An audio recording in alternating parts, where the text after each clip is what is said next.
Bonjour tout le monde, mon nom est Daniel Lafrance, bienvenue à un autre tutoriel After Effects. Aujourd'hui, ce qu'on va faire ensemble, c'est regarder la nouvelle mise à jour du plugin Fade-In, le plugin de tracking que je vous ai parlé il y a quelques semaines. Et on va ensuite regarder comment il se débrouille avec un clip qui a beaucoup de motion blur sur un déplacement de véhicule et qu'on veut quand même mettre un logo sur le véhicule. Donc, on va attendre que ça rouvre pour pouvoir voir les nouvelles fonctionnalités. Quand on met la nouvelle version de Fade-In, on va avoir une nouvelle fenêtre qui va ouvrir au moment où After Effects s'ouvre. On va la voir apparaître ici. Et voilà.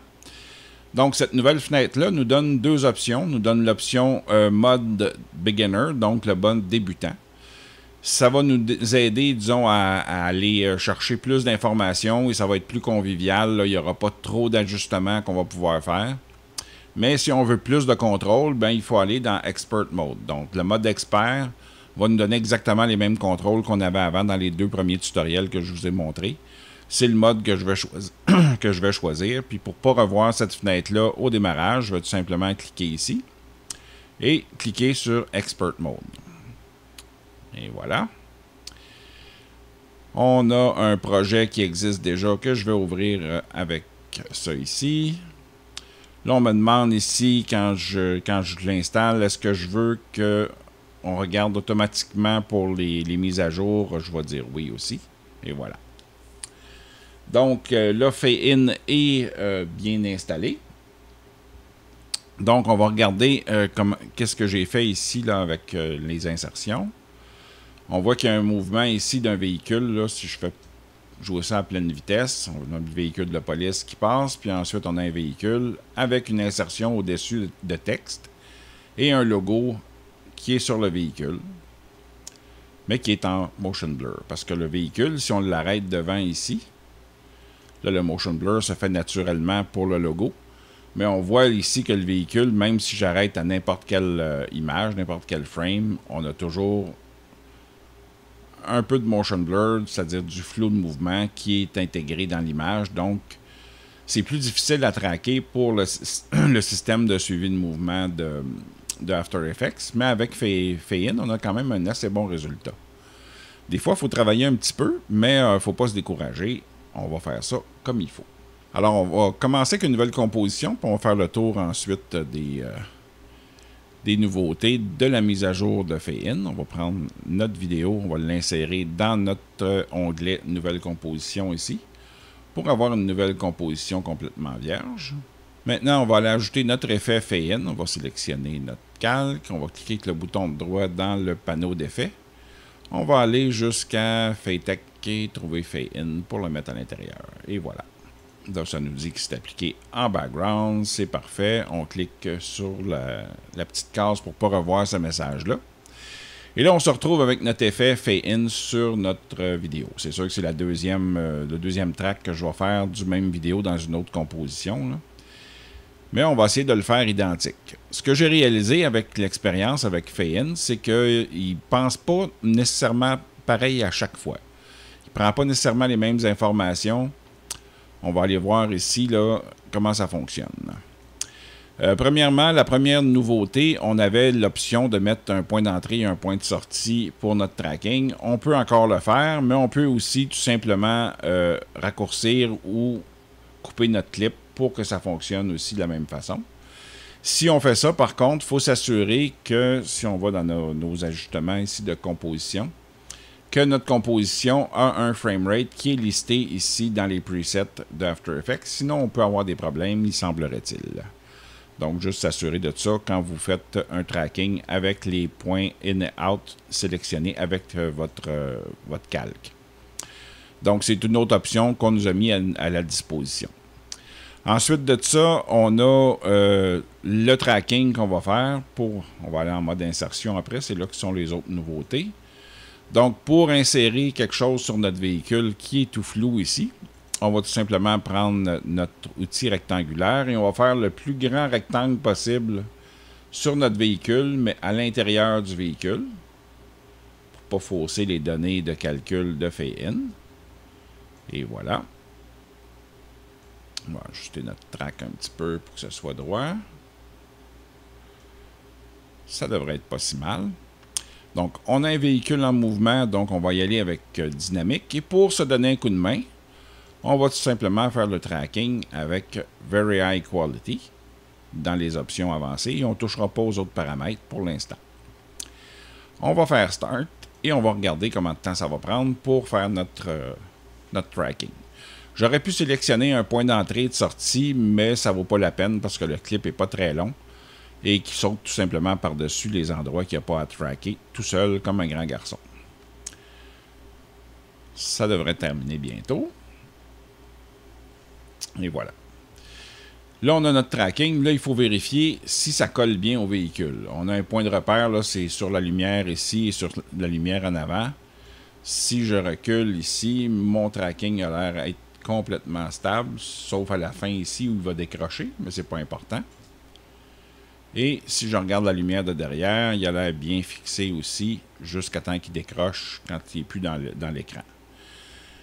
Là, présentement, ce que ça nous donne comme rapport, on va aller cliquer ici sur notre bouton Active. On voit qu'on a un très bon rapport de Phaetech qui nous dit que notre tracking est bien fait. Par contre, quand je regarde la grille, il n'a pas l'air aligné avec mon véhicule. Donc, je peux décider, sans qu'il y ait de correction à faire, de corriger ça pour le mettre à mon goût, c'est-à-dire en ligne avec le véhicule pour que ce soit le plus droit possible. Je ferme ça. Mon placeholder est placé. Il ne bronche pas pendant qu'on bouge avec le véhicule ici, donc c'est parfait. Là, ce qu'on va faire, on va regarder les nouvelles fonctions qu'il y a pour placer les inserts. Donc, la première chose, c'est qu'on fait la même chose qu'on faisait avant. On clique avec le bouton de 3 ici et on peut aller insérer notre image. Nouveauté, on peut créer du texte directement. Avant, il fallait créer un texte dans une composition et insérer la composition. Maintenant, ça se fait automatiquement. On a tout simplement à cliquer ici, clic, et voilà. On veut avoir ça de la grandeur de la composition. Ça nous ouvre un texte sub-composition ici. On a simplement à modifier notre texte. Ici, on va mettre tutoriel, tiens. Voilà. On va le mettre en majuscule. On va cliquer sur notre... Et on va aller chercher un autre font parmi ceux qu'on a dans la machine. Disons qu'on va y aller avec quelque chose de simple. Tiens, celui-là ici. Et voilà. Donc, notre insert est prêt. Tout ce qu'on a à faire, c'est retourner dans notre composition. Puis on voit qu'il est déjà en place sur le véhicule.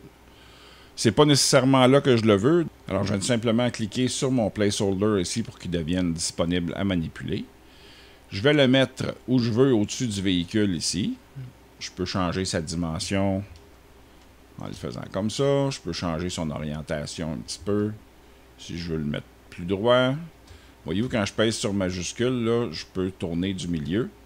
Sinon, je vais tourner tout simplement d'un bout comme ça. Donc, je peux mettre mon texte dans l'angle que je veux, de la façon que je veux. Je vais aller changer la couleur du texte ici dans mon insert de texte. Je vais le mettre vert, comme ça ici. Et là, je vais tout simplement revenir dans ma composition. Je vais y ajouter un effet. On va aller là-dessus, ajouter on va aller en perspective. On va y ajouter un nombre porté pour qu'il soit plus visible, tout simplement. Et voilà, le texte va tout simplement suivre le véhicule quand il va passer. Comme ça. Maintenant, on peut ajouter à la même track ici. En cliquant avec le bouton droit, on peut rajouter un autre insert. Donc, on va aller chercher le logo que j'ai préparé. On va lui dire oui comme ça. Et il va venir s'installer, lui, à l'endroit du placeholder, tout simplement. On va tout simplement l'ajuster pour qu'il fit dans les portes, pour qu'il ait sa place ici dans la voiture. Et voilà. On va ajuster les couleurs avec la pipette ici. On va prendre le noir de la fenêtre ici. Ça va nous redonner un petit peu de bleu. On va y mettre un peu de transparence en pesant sur T sur notre clavier. On va mettre ça à 80%. Et voilà, notre logo est installé. Et si on regarde le résultat ensemble, on va voir que tout se porte à merveille. On a du motion blur naturel qui s'installe avec notre véhicule à cause de la vitesse à laquelle il passe. Et on a pu mettre en tracking, c'est-à-dire notre texte et notre logo sur le véhicule sans problème. Donc, les nouveautés, c'était celle-là. Donc, on peut tout simplement créer du texte directement à partir de notre placeholder ici. Donc, si je clique là-dessus et je veux créer un texte, je vais créer un texte, ça va m'ouvrir une composition. On a le mode beginner, le mode expert et on a la possibilité de décider notre point d'entrée et notre point de sortie en coupant tout simplement notre calque. Donc, ça donne une bonne idée de ce qu'on peut faire avec Feyin et cette nouvelle version-là, qui est assez intéressante à mon avis. Donc, ça améliore encore l'outil qui était déjà passablement performant. Alors, c'est tout pour moi aujourd'hui. J'espère que vous avez apprécié la vidéo. Si c'est le cas, faites-moi un pouce en l'air. Si vous avez adoré la vidéo, ben gênez-vous pas pour la partager avec le plus de personnes possible sur Internet. Et si vous n'êtes pas abonné à ma chaîne encore, ben faites-le maintenant pour rien manquer de ce qui va suivre. Il me reste à vous souhaiter un bon week-end et on se revoit la semaine prochaine.